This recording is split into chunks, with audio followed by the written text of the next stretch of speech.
organized?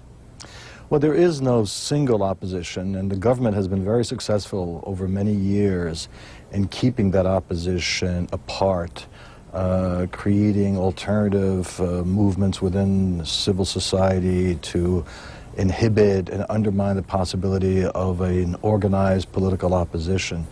But it wouldn't take all that much anymore. This is a small country. Most of the population lives along the coast. As I said, a highly educated and politically conscious one.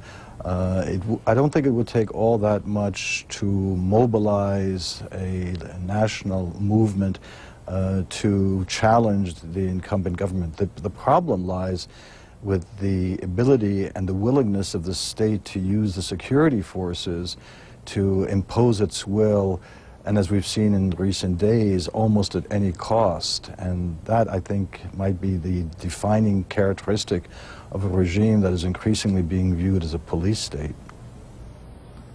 Indeed. Well, appreciate you giving us some insight into this. That's John Entelis, the Director of Middle East Studies at Fordham University. Thank you for joining us there from New York. Thank you. Here are some more details on the country for you. Some of them we've mentioned. After 75 years of French rule, Tunisia gained its independence in 1956. And in 1987, President for life, Habib Bourguiba, was removed from office and replaced by Ben Ali in what's called a bloodless coup. Tunisia has a population of more than 10 million people. 98% of them are ethnic Arab, 98% are also Muslim. The North African country has a diverse economy with important agricultural, mining, tourism and manufacturing sectors.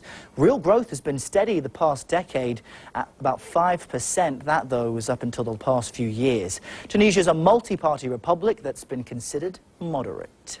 Now, we want to continue our conversation about the protests in Tunisia now, because one of the first places we talked about this, at length anyway, was on CNN.com/Arabic. Mustafa Al-Arab is the online editor for the website. He joins me now from CNN Dubai. Good to have you on the program again, Mustafa. I remember you saying social networks and blogs played a role in this, so the population is more educated, more prosperous and more web-savvy now.